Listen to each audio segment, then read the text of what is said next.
on plonge dans 3 sujets assez distincts et plutôt inusités, je dois dire, hein. C'est un peu notre revue de mi-mai sur des sujets techno qui sortent un peu de l'ordinaire, hein. Au programme, une jeune chimiste qui réinvente le recyclage des terres rares de façon plus écolo. Ensuite, un nouveau type de mémoire informatique potentiellement hyper rapide. On parle de 10 000 fois plus vite que les SSD. Et pour finir, la découverte un peu par hasard d'un liquide qui s'auto-forme. Oui, l'objectif, c'est d'aller chercher les infos clés, les trucs surprenants, et de comprendre un peu l'importance de tout ça. Bon, on y va ? Alors, premier sujet, Marie Perrin, elle a 28 ans, franco-américaine.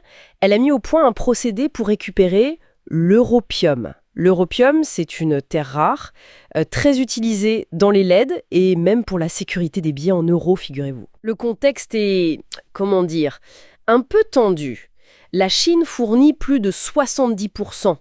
Et l'extraction classique, bon, c'est une catastrophe écologique. Ça génère des montagnes de déchets toxiques. Oui, et ce qui est vraiment fascinant avec l'approche de Marie Perrin, c'est qu'elle change complètement de cible.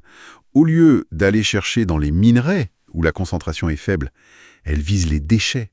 Lampes fluo compactes, néons, là où l'europium est beaucoup plus concentré. Jusqu'à 20 fois plus, en fait. Son truc, c'est d'utiliser des molécules un peu spéciales, dites bio-inspirées. Elles contiennent du soufre.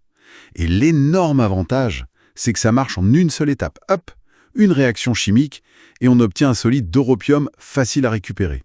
Rien à voir avec les anciennes méthodes, qui sont basées sur l'oxygène, très complexes, plusieurs étapes, beaucoup de pollution. Bio-inspirée, ça veut dire qu'elle a copié sur la nature, en quelque sorte, et concrètement, ça apporte quoi ? C'est exactement ça.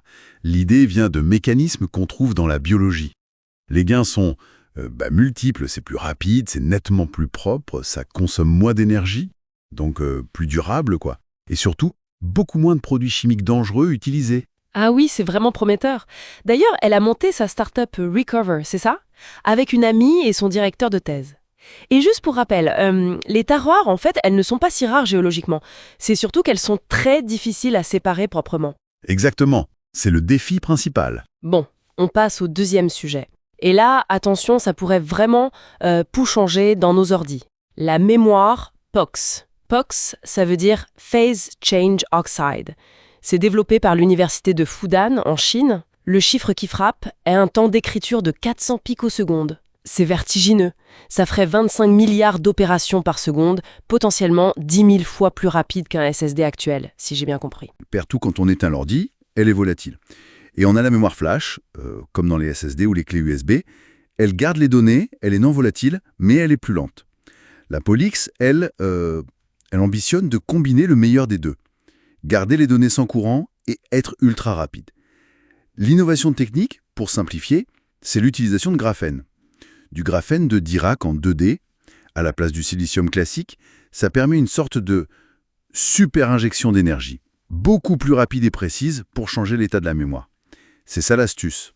Une super injection d'énergie. Ok, je visualise un peu mieux. Et si ça se démocratise, ça changerait quoi pour nous ? Voilà, les implications pourraient être énormes.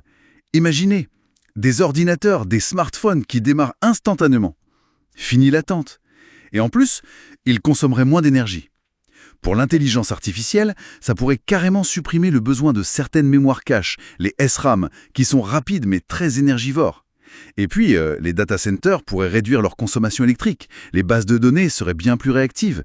C'est potentiellement énorme. Ça a l'air incroyable, presque trop beau pour être vrai. Il y a des freins, j'imagine, des défis ? Ah ben oui, bien sûr, c'est une avancée majeure, c'est clair.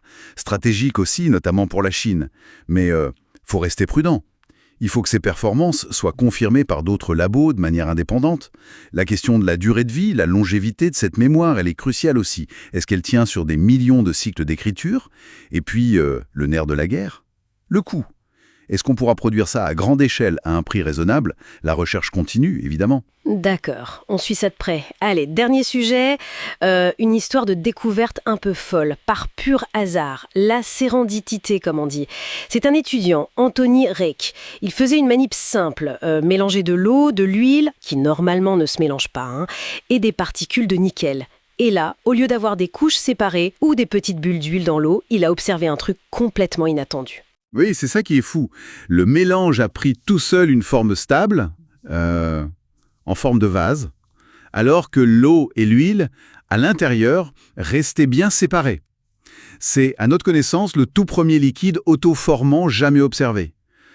D'un point de vue scientifique fondamental, c'est très surprenant. Parce que normalement, les lois de la physique, la thermodynamique, elles poussent les liquides non miscibles à minimiser leur surface de contact, donc à faire des couches plates ou des sphères. Mais alors, comment ça s'explique, ce vase qui apparaît tout seul? L'explication viendrait des particules de nickel. Elles sont magnétiques. Elles formeraient une sorte de barrière invisible, une structure de dipôle magnétique, juste à la frontière entre l'eau et l'huile. Et cette barrière, elle forcerait l'interface à se courber d'une façon très particulière pour créer et maintenir cette forme de vase.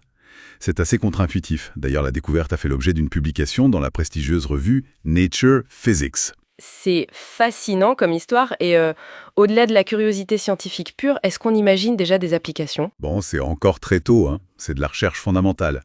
Mais oui, potentiellement. Ça pourrait intéresser des industries qui travaillent avec des mélanges complexes de liquides qui ne s'aiment pas trop, comme les émulsions. On peut penser à certains matériaux dans le bâtiment, comme le bitume modifié, ou peut-être, qui sait, des formulations pour des médicaments. C'est une piste à explorer. Bon, si on résume rapidement, on a vu une chimiste qui ouvre une voie plus verte pour des matériaux essentiels. On a vu une université qui explose les compteurs de vitesse pour la mémoire informatique. Et un étudiant qui tombe par hasard sur un comportement liquide totalement nouveau. Belle moisson, hein? Oui, et ce qui est intéressant, je trouve, c'est de voir d'où vient l'innovation. Ça peut venir d'une jeune chercheuse qui s'attaque à un problème environnemental précis, d'un grand labo universitaire en pointe sur la technologie. Ou bien d'une découverte fondamentale, un peu par accident, par un étudiant. Ça montre la diversité des sources d'innovation et comment elles répondent à des enjeux très différents. C'est vrai. Et toutes ces avancées, notamment en sciences des matériaux, ça nous interroge, non? Quelles autres choses qu'on croit savoir sur le monde physique pourraient être bousculées demain par une découverte sortie de nulle part? Voilà pour notre exploration d'aujourd'hui. Elle vous a été présentée dans le cadre du podcast de Philippe. Pour nous soutenir et nous aider à continuer, et pourquoi pas atteindre notre objectif de 1000 abonnés, eh bien, n'hésitez pas à vous abonner et à partager cet épisode. Merci et à bientôt.